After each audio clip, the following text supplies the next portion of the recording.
sido mejor. Pedimos esta misericordia, Señor, siempre, en el nombre de Cristo Jesús. Amén.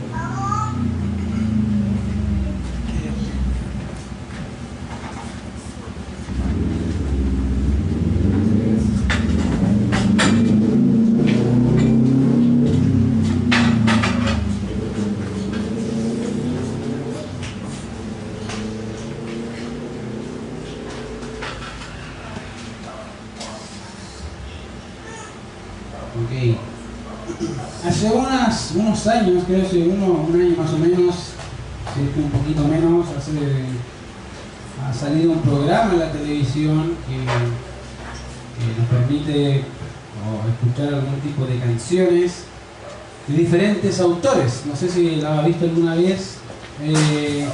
Y la idea del programa básicamente no es solamente ver personas que quieren imitar en voz a otras, sino que también cómo ellos deben interpretar a este cantante. Obviamente está jurado y trata de ellos siempre tratan, creo yo, de poder marcar y definir bien al personaje con el cual se está identificando a la persona que canta. Entonces, en alguna medida, creo que ya saben qué programa es, ¿cierto? De cantantes ahí, lo dan siempre en un canal que últimamente ha tenido ciertas polémicas. Pero en realidad yo creo que el programa está tratando de enfatizar o enfocar a estas personas, a estos hombres o mujeres que quieren cantar y que se identifican con algún cantante en particular, y lo que hacen es tratar de moldearlos a la forma de ese cantante, su forma de hablar, ya sea de gesticular, de poder estar en el escenario, como ellos básicamente son. Ahora, obviamente uno dice, ¿qué tiene que ver eso con nuestras vidas? En alguna medida creo que eso ejemplifica lo que un creyente debe ser en relación con Cristo. Es interesante cómo vemos el libro de los Hechos, y cómo al principio vemos que el nombre que se le dio a lo que hoy se denomina cristiano eran los del camino, los nazarenos, porque seguían el camino del Señor o seguían al nazareno. Posteriormente ya se les nombra como cristianos, como una identificación plena con su Salvador Jesucristo. Entonces, cuando hablamos de cristianos, lo que en realidad estamos diciendo son pequeños, son hombres, mujeres que se han identificado plenamente con una persona. Esa persona es el Salvador del mundo. Esa identificación no solamente tiene que ver con un acto público, obviamente audible, decir yo soy y pertenezco a Cristo, sino con una vida que refleja en realidad lo que se ha dicho. Ahora, las semanas anteriores hemos estado hablando de la forma en que Dios quiere que vivamos el llamamiento que nos ha hecho a la salvación. Eso ha sido el tema que hemos visto las semanas anteriores, y de forma práctica abordamos el tema de cómo podemos despojarnos del viejo hombre y vestirnos de nuevo. De hecho, habíamos mencionado básicamente que consiste en 3 etapas, o en 2 etapas. Vimos en primer lugar, obviamente, que debemos reconocer nuestro pecado, debemos saber cuál es el pecado puntual, debemos confesarlo y arrepentirnos de ese pecado. Vimos también, en segundo lugar, que debemos conformar y confrontar nuestra mente con la mente de Cristo manifestado en su palabra. Debemos llenar nuestra mente con su mente. Ese era el segundo punto que debíamos hacer. Y en tercer lugar, debíamos aplicar esa palabra entendida, meditada a nuestra vida cotidiana. Entonces, el apóstol Pablo lo que hace en Efesios capítulo 4 en realidad es darnos formas prácticas de entender lo que significa despojarse del viejo hombre y revestirse del nuevo. De hecho, cuando vemos Efesios capítulo 4, vimos que el mismo apóstol Pablo dice dice lo siguiente: desechando la mentira, dice él, hablar verdad. Ahí si tiene su Biblia en Efesios capítulo 4, va a verlo ahí, que el mismo apóstol Pablo dice, desechando la mentira, hablar verdad los unos con los otros. Más abajo dice, airaos, pero no pequéis. Más abajo dice: el que hurtaba no hurte más, sino que trabaje con sus manos para que tenga que compartir con el que padece necesidad. Después da otro ejemplo, dice básicamente: ninguna palabra corrompida salga de vuestra boca, sino la que sea buena y necesaria para la edificación de los creyentes. Entonces, lo que hace el apóstol Pablo es definir y regular las conductas del creyente. Y dice: identifica el pecado, se confronta el pecado, se cambia la mente y se reproduce el acto correcto de lo que el creyente debe hacer y ser. Ahora, la última cosa que dice el apóstol Pablo, obviamente en Efesios capítulo 4, acerca de eso, dice ahí: y no contristéis al Espíritu Santo. En otras palabras, cada vez que el creyente no se conforma al carácter del Señor, ya sea con estos pecados o con cualquier otro pecado, lo que hace es contristar al Espíritu Santo. Lo que nos dice que el Espíritu Santo obviamente es una persona, se constrita, se entristece cuando los creyentes no viven de acuerdo a lo que son.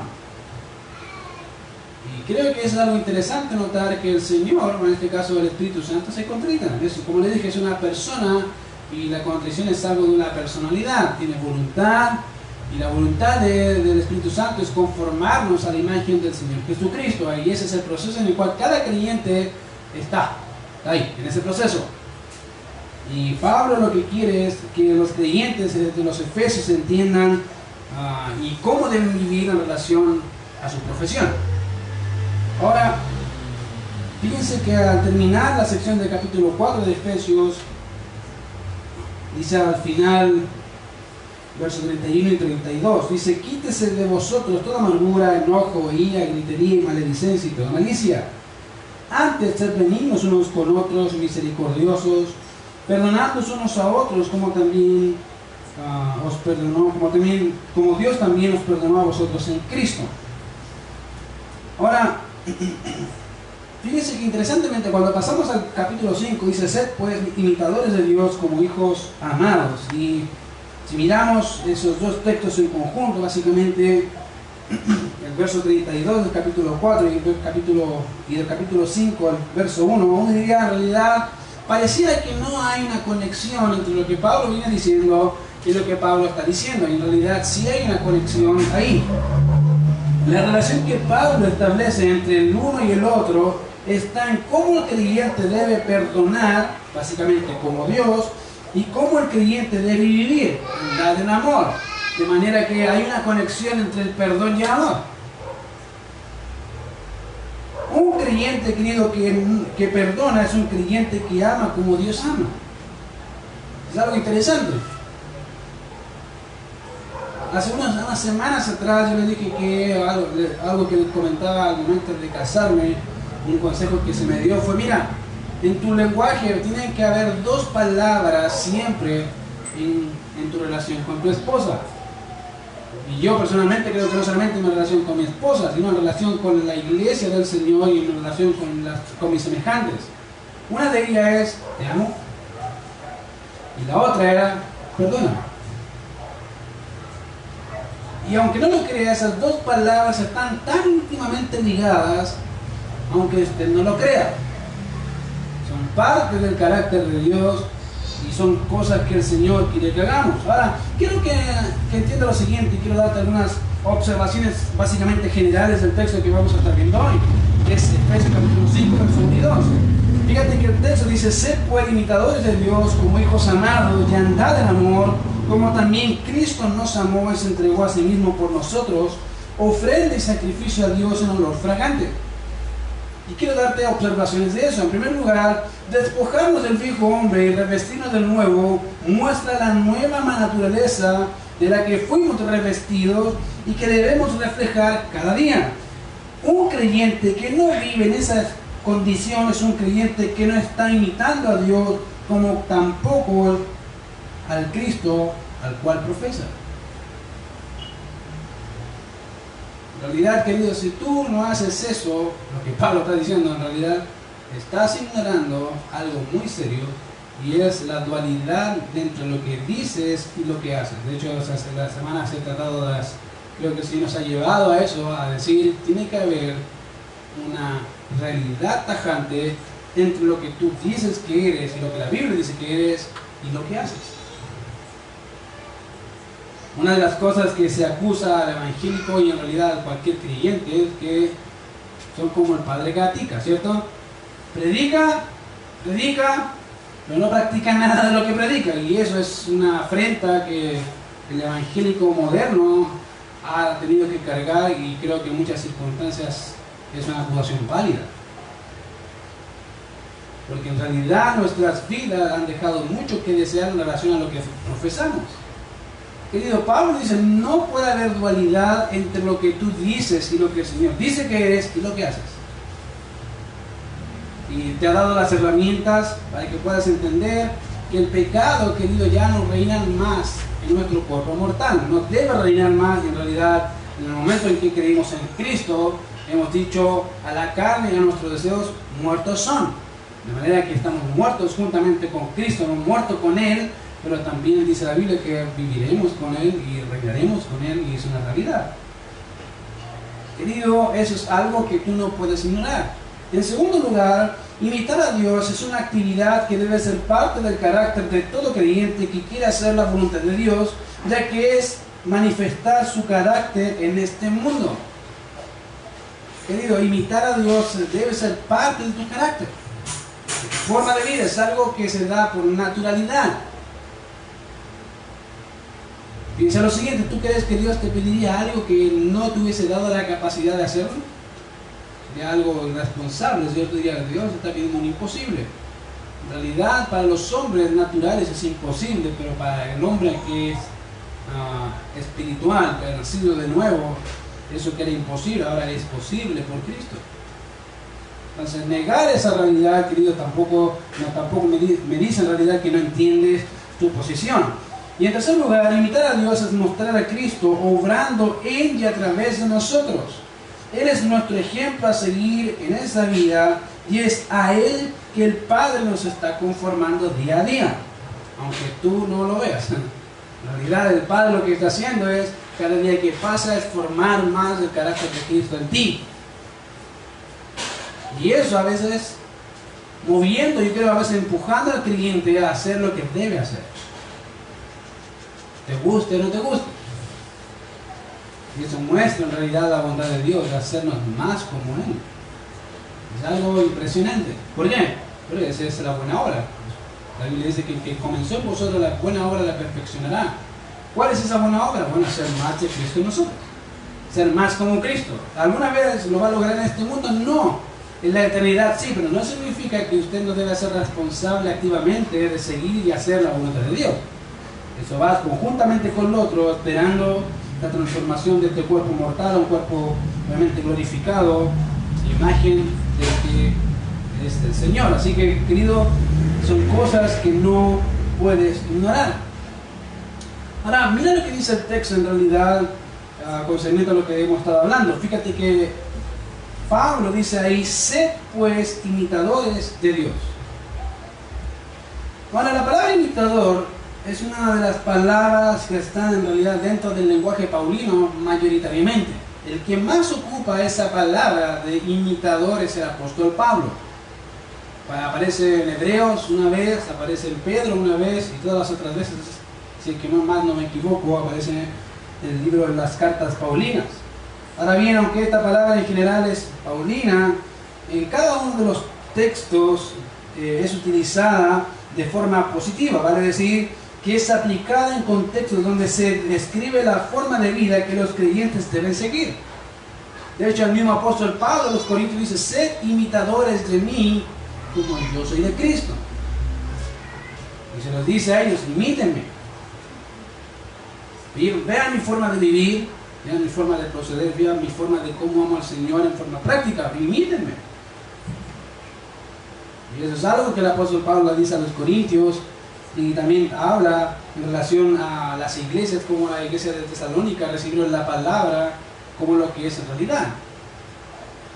Imitaron eso de los apóstoles, de los siervos del Señor también que estaban juntos, y del equipo del apóstol Pablo, imitaron eso, y ahí están, tesalonicenses.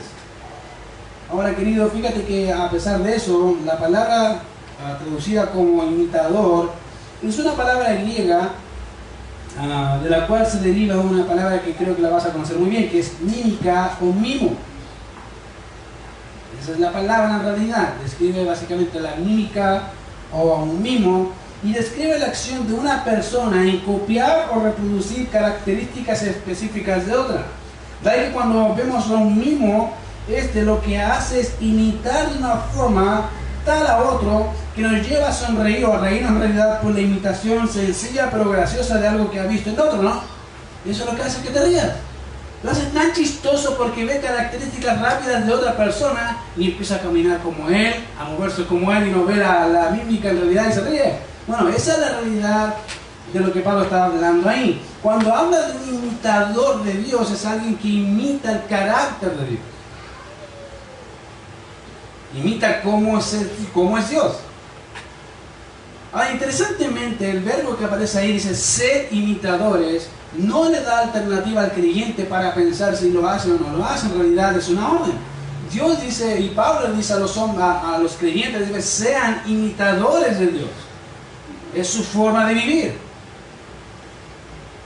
Ahora, aunque es una orden, se supone que el creyente sabe eso. Eso es lo interesante. Se supone que el creyente debe entender que si alguien ha sido salvo, es una nueva criatura, ¿cierto? Yo creo que todos entendemos eso. Hasta cierto punto decimos, entiendo que soy una nueva creación de Dios, sí. Por lo tanto, se supone que deberías vivir imitando al Señor. Se supone. Y si no lo sabías, bueno, Pablo dice, debes hacerlo. Es tu deber como creyente imitar el carácter del Señor en toda su plenitud. Y eso es lo que dice en el texto. Fíjate que dice, sed pues imitadores de Dios. Y de ahí que el apóstol, como te dije, habla básicamente a todos los creyentes de ser imitadores de Dios. Ahora, una buena pregunta, como dije, quiero mencionar es, ¿a qué se refiere el apóstol Pablo cuando habla de imitar a Dios o qué significa esta expresión? Ahora, en la práctica, en realidad, ¿cómo imitamos a Dios? Podemos entender e imitar el carácter, pero en la práctica, ¿cómo lo hacemos? Ahora, para contestar la primera pregunta, necesitamos entender y conocer el carácter de Dios y su propósito en nuestra vida. ¿A qué Dios nos está llevando? ¿Por qué Dios nos predestinó? ¿Para qué nos escogió? Mira lo que dice Efesios capítulo 1, verso 4. Mira lo que dice Pablo, verso 3 y 4. Bendito sea el Dios y Padre de nuestro Señor Jesucristo, que nos bendijo con toda bendición espiritual en los lugares celestiales en Cristo, según nos escogió en Él antes de la fundación del mundo. ¿Para qué Dios te escogió? Fíjate, para ser santo y sin mancha delante de Él. Interesante. No te escogió solamente para que vinieses a adorar al Señor, no, Él te escogió, ahí según Efesios, para que seas santo. No sé si lo entiendes, pero creo que es muy claro. Dios te escogió para que fueses santo y sin mancha delante de Él. De manera que el llamado que el Señor hace en Efesios capítulo 4, verso 1, no solo habla de vivir en humildad y mansedumbre, sino que también involucra dicho atributo en nuestra vida de forma práctica. Básicamente vivir en santidad nos va a permitir ayudar, nos permite entender que debemos ser humildes y también más mansos.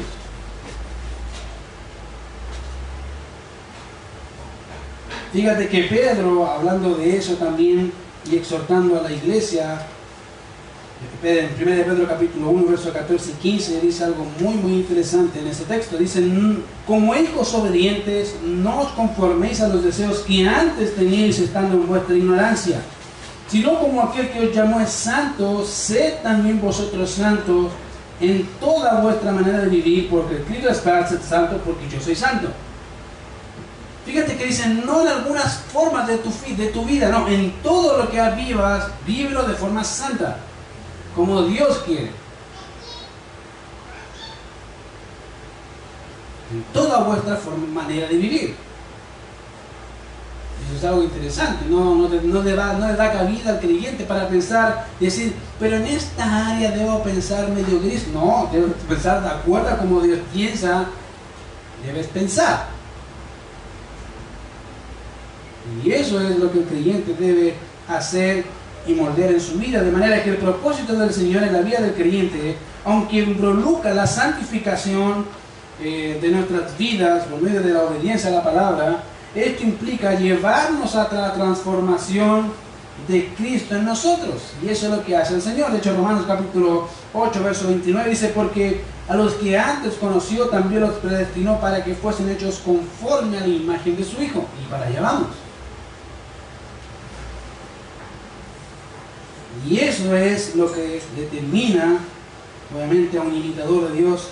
Tiene que ver con el andar como Él anduvo. Y eso no solo involucra una vida que se santifica, sino que es también una vida que manifiesta amor. ¿Por qué? Bueno, porque Pablo dice ahí, y andad en amor.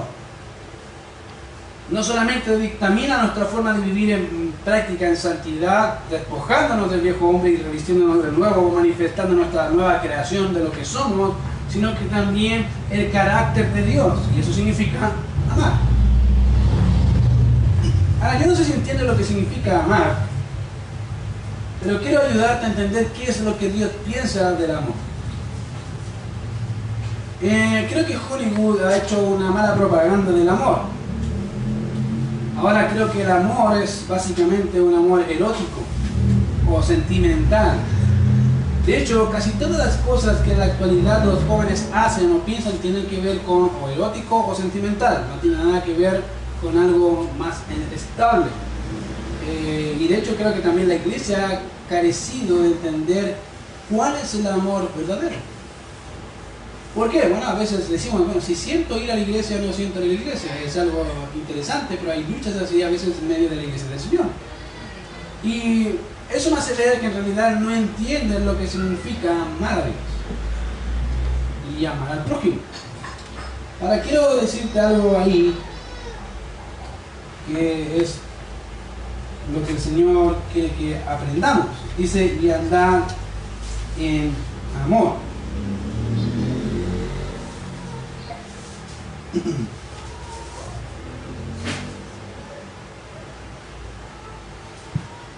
Fíjate que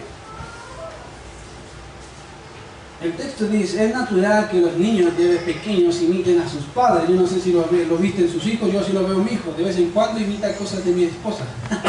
Es interesante cómo imita ciertas cualidades de carácter. Muy parecido. Y a veces veo que se parece un poco a mí en otras cosas. Pero creo que los niños tienen esa capacidad de absorber ciertas cualidades de los padres, sean buenas o malas.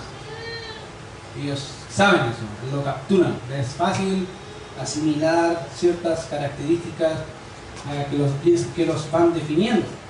Ahora, obviamente, de vez en cuando podemos ver eso en los más pequeños, mientras más van creciendo. Ahora, estas cualidades obviamente van, como dije, manifestando su personalidad.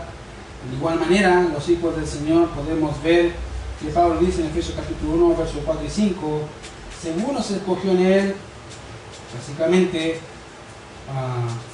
antes de la fundación del mundo, para que fuésemos santos y sin mancha delante de Él en amor, habiéndonos predestinados para ser adoptados hijos suyos por medio de Jesucristo. Dice que tiene que ver con lo que estamos hablando. Mira lo que dice ahí en Efesios capítulo 5, como hijos amados. Dios manda a sus hijos que son amados. Y Efesios capítulo 1, versos 4 y 5 lo dice así, según nos escogió en Él antes de la fundación del mundo para que fuésemos santos y sin mancha delante de Él, el amor. Queridos, lo que motivó al Señor el salvarte no fue que tú eras el más lindo, perdón que te lo diga, pero tengo que decirte, ni el más excepcional de los hombres, ni el más bueno de los hombres. No, lo que movió el corazón del Señor en salvarte fue su simple y grandiosa gracia en amor. Fue su amor lo que movió el corazón del Señor en salvarnos. De hecho, fue ese mismo amor lo que hizo que el Señor salvara a una nación. ¿Se acuerdan? Israel. Y en Deuteronomio 7 vemos que el Señor dice, no, yo no te escogí porque eras el más excelso, el mejor de todas las naciones. En realidad eres el peor de todas las naciones. Y como yo soy fiel a mis promesas y a mi pacto, yo determiné amarte porque quiero amarte. Punto, se acabó. Bueno, querido, eso es exactamente lo que Dios hizo al salvarnos. De hecho, Pablo a los Corintios dice, no es que son muchos nobles, ni muchos fuertes entre vosotros, sino que en los necios del mundo escogió Dios, lo débil, lo menospreciado, lo que no es. En realidad esa expresión es muy gráfica, que es literalmente lo que no sirve para nada. Y eso es aquellos a los cuales el Señor llamó. ¿Por qué? Porque Él quiso amar.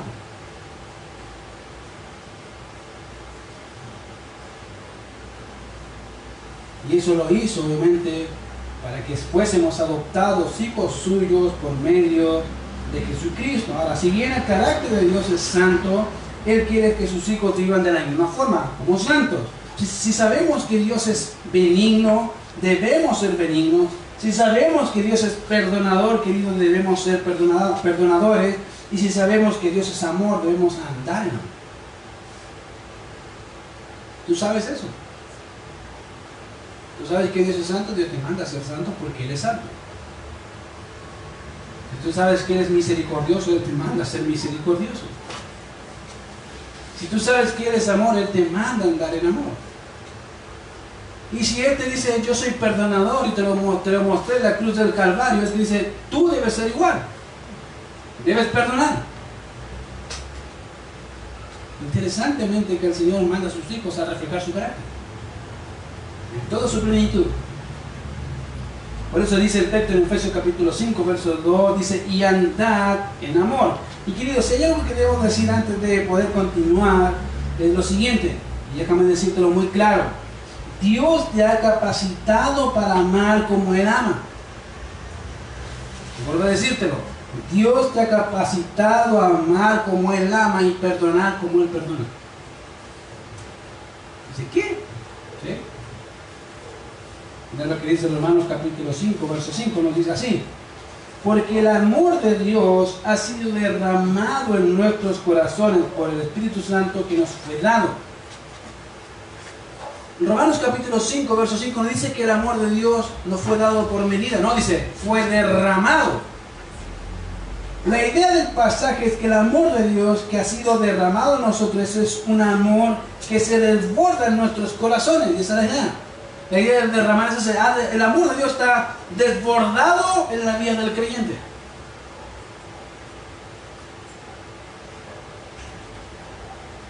Y que obviamente tiene efectos aún en la vida presente del creyente. No es que se derramó en esto, no, sigue mostrando efectos ese amor que ha sido manifestado en nuestras vidas. Por lo tanto, el creyente tiene capacidad de perdonar como Dios perdona. ¿La tienes? ¿Por qué? Porque tienes el amor de Dios en ti.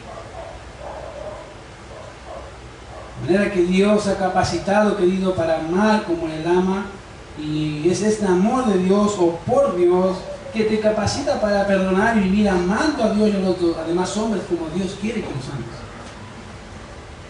Es interesante, creo que a la iglesia le falta entender eso. El amor de Dios se desbordó en la vida del creyente en el momento en que el Señor lo salvó y te lo mostró tan gráficamente en la cruz del Calvario.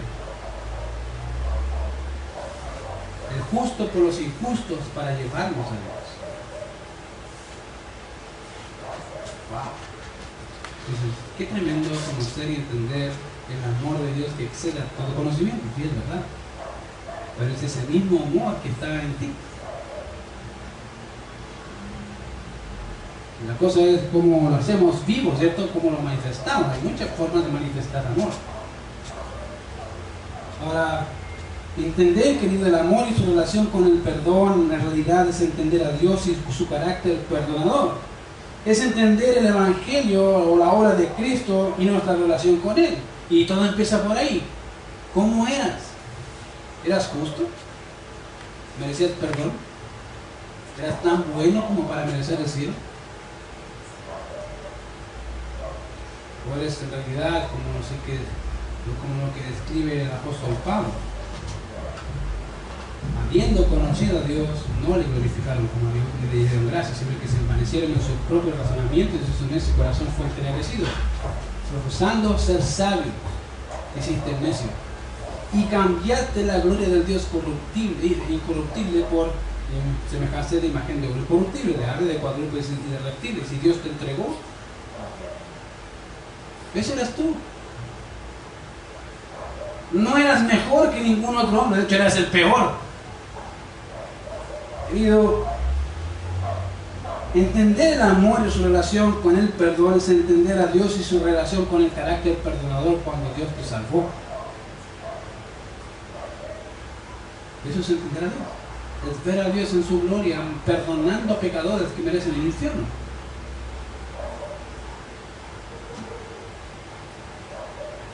Entender el amor y el perdón es entender cómo hemos sido perdonados por Dios en Cristo y cómo debemos perdonar a otros en ese mismo amor. ¿Te cuesta perdonar? Es interesante, pero sí, a veces nos cuesta perdonar, ¿cierto? Sí, querido, pero fíjate que Dios te capacitó para perdonar. Todo. Cualquier ofensa. ¿Por qué? Porque el amor de Dios ha sido derramado en ti. Tienes esa capacidad para perdonar. Dios se la dio. Así como Dios perdona. A veces la gente dice, pero Dios echó atrás, no se acuerda de mis pecados. Querido, Dios sabe todos los pecados. Que no te los saquen cara, es otra cosa. Dios conoce todos los pecados pasados, presentes y futuros, todos. Y Cristo pagó por todo. Y es por Cristo el que Él dice, no hay pecado. Pero Él no significa que Dios no lo sepa, Él los conoce todos. Todos. De manera, querido, que cuando habla de perdonar como Él perdona, no es que no nos acordamos de los pecados o de las ofensas. Es que nos acordamos y damos gloria al Señor porque ha moldeado nuestra vida a ser más como Él. No hay rencor ni amargura. Al contrario, acción de gracias porque ha sido transformada nuestra vida más como Él. Entender, querido, esa relación de perdón y amor es entender que el amor y el perdón es entender el Evangelio y lo que hizo Cristo por la humanidad caída. Es entender el amor y el perdón, es reconocer a Dios y su obra en nosotros y en los creyentes. Es entender todo eso y mucho más. Pero a veces ignoramos eso. Y es porque en realidad estamos centrados en nosotros y no en el carácter de Dios. ¿Qué quiere Dios conmigo, querido? Dios quiere formar más de Cristo en ti. Eso significa que en la misma condenación el mismo Señor le dijo al Padre, Padre, perdónalos, porque no saben lo que hacen.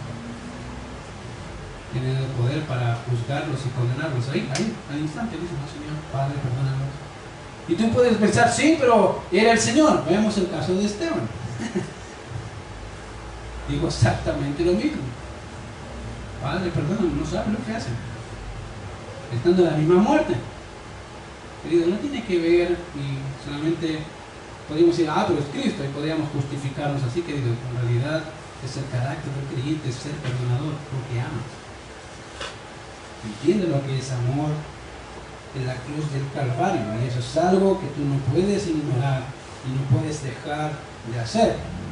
De manera que un creyente que no puede perdonar no solo no entiende el Evangelio como debe entenderlo, sino que no comprende la profundidad del perdón de Dios sobre su vida y sobre su propia maldad por el amor de Dios derramado por un hijo o por su hijo en la cruz. No lo entiende todavía.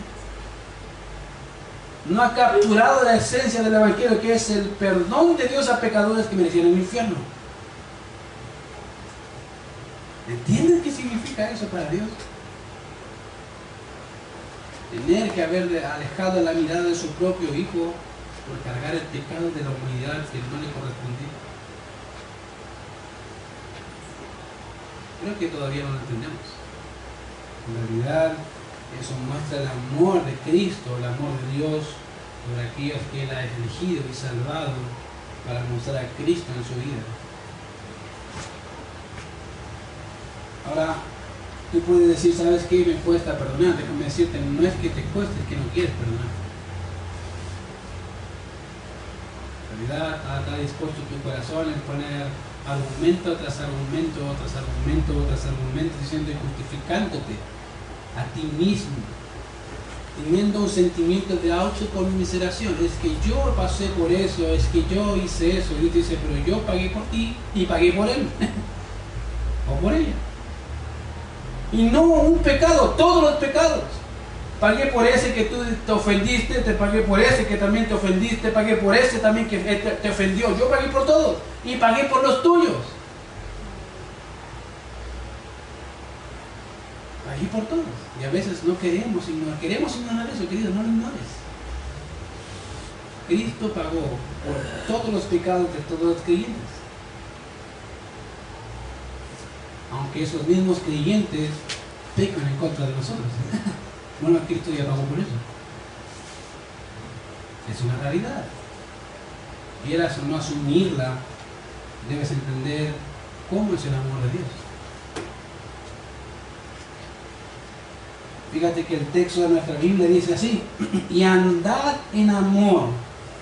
Y vuelvo a repetir. ¿Por qué Pablo dice nuevamente andad? Bueno, porque se supone que la vida del creyente es una vida que ama, es un constante reflejo del amor de Dios. Se supone. Él dice, se supone que los creyentes no solamente imitan al Señor, sino que aman como el Señor ama, se supone. Pero si se te olvidó, debes amar como Dios ama porque tienes el carácter de Cristo.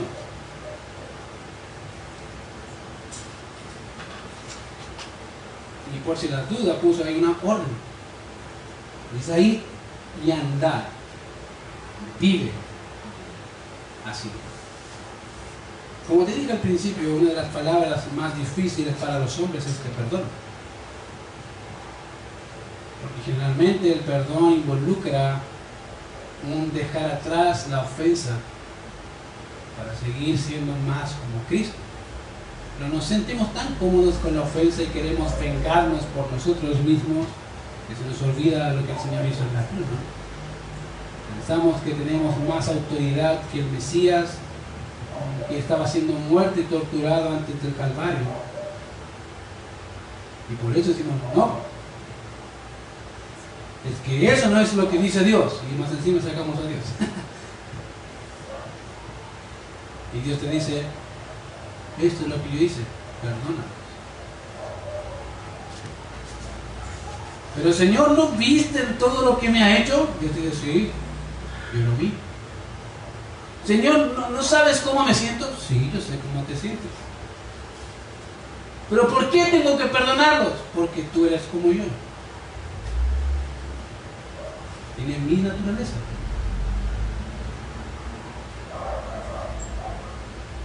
Y eso puede ser una lucha en ti, pero esa es tu naturaleza.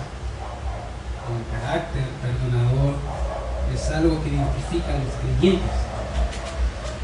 Fíjate que el texto dice como también Cristo nos amó. Ahora, fíjate que dice y andad en amor, y el ejemplo que pone es Cristo. Ahora, querido, no hay otro, yo creo que no hay un mejor y más grande ejemplo y patrón de vida que nuestro Señor.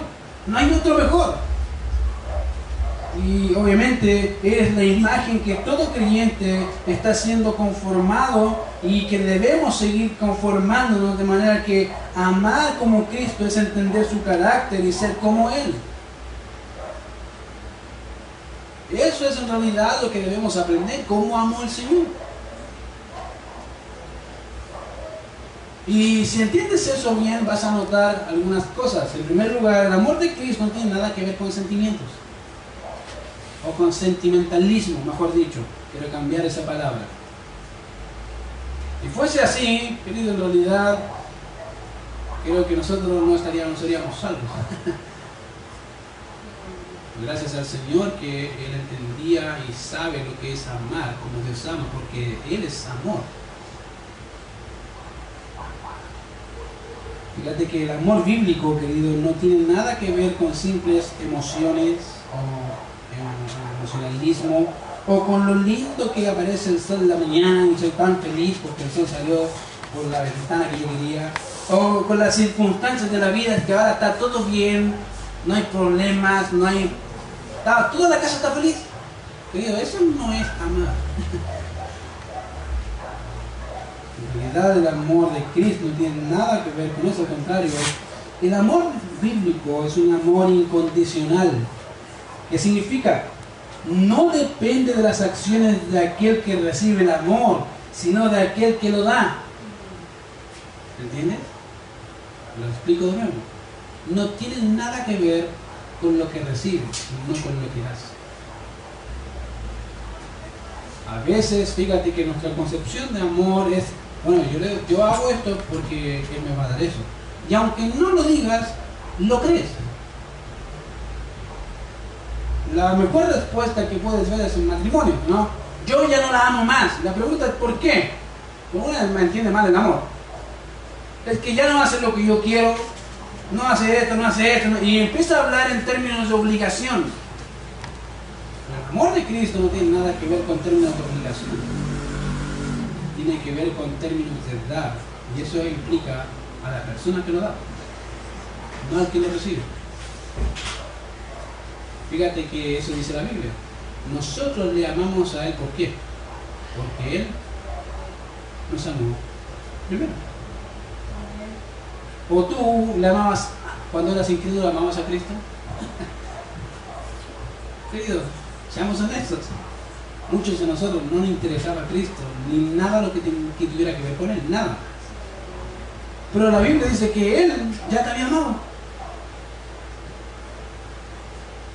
Sin tú antes haberle considerado en forma alguna en tu mente y en tu corazón, bueno, Dios dice, yo a este lo amo.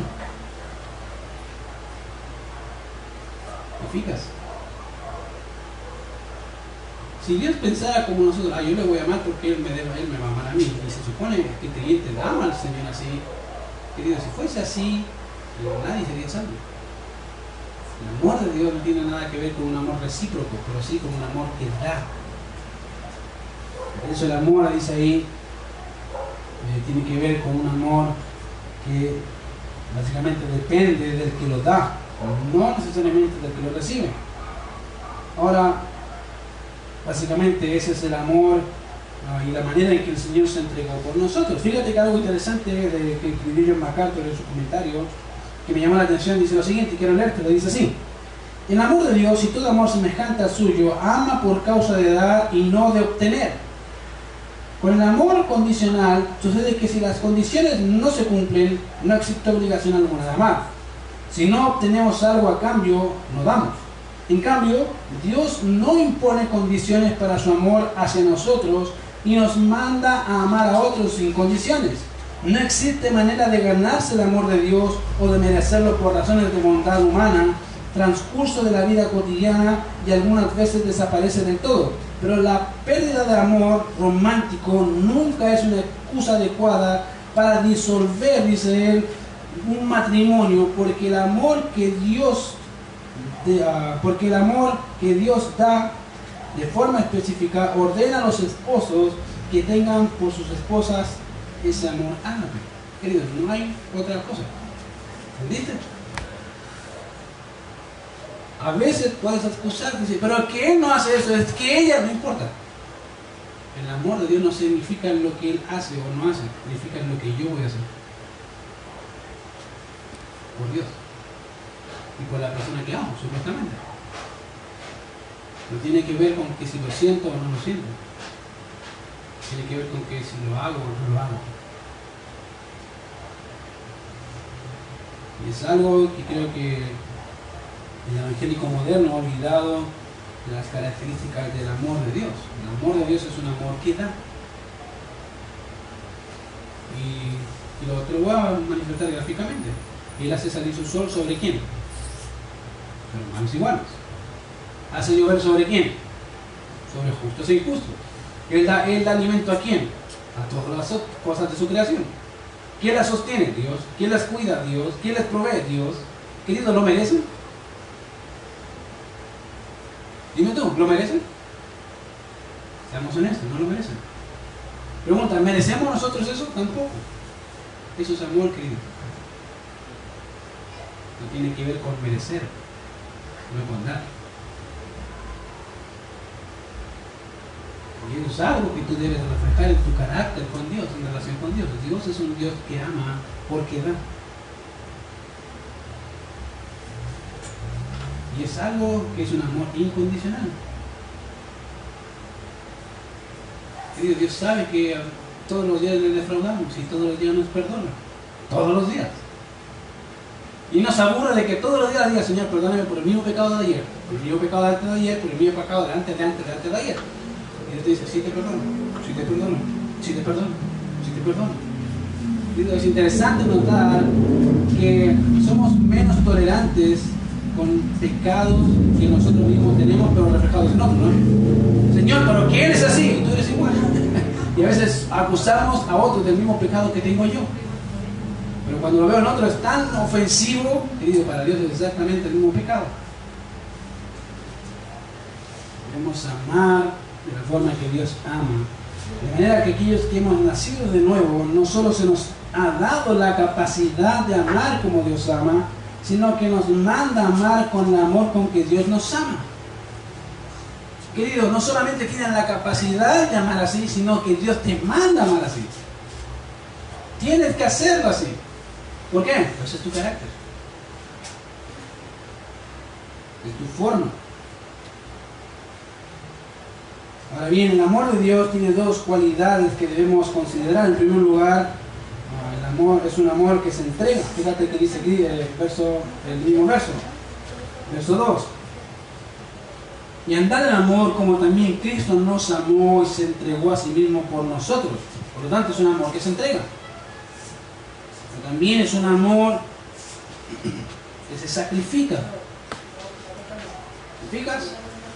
El amor de Dios no solamente es un amor que da, sino que se entrega y que se sacrifica, querido. Y tú puedes decir, es difícil, sí. Para el hombre este tipo de amor siempre es difícil. Porque vas a notar que aún en las relaciones maritales, o a veces de pololos o de novios, el novio, si ella no cumple con ciertas expectativas, la deja. Porque está centrado en lo que ella puede recibir de ella, o lo que ella puede recibir de él, y no lo que él puede dar para hacerla mejor a ella. ¿Te fijas? Y eso es algo que es muy natural en nuestra propia vida. Fíjate que el amor de Cristo no solamente es un amor que da, sino que se entrega. Fíjate que dice Cristo, dice el texto, como también Cristo nos amó y se entregó a sí mismo por nosotros.